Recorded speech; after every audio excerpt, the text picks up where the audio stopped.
బంధమంటూ ఎరుగని బాటసారికి అనుబంధమై వచ్చింది ఒక దేవత.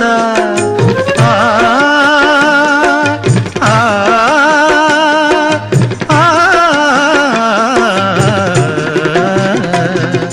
బంధమంటూ ఎరుగని బాటసారికి అనుబంధమై వచ్చింది ఒక దేవత.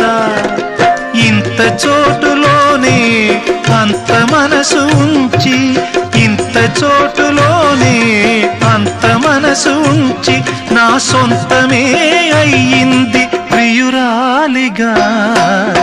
ముద్దబంతి నవ్వులో మూగ బాసలు, మూసి ఉన్న రెప్పలపై ప్రేమ లేఖలు. ముద్దబంతి నవ్వులో మూగ బాసలు.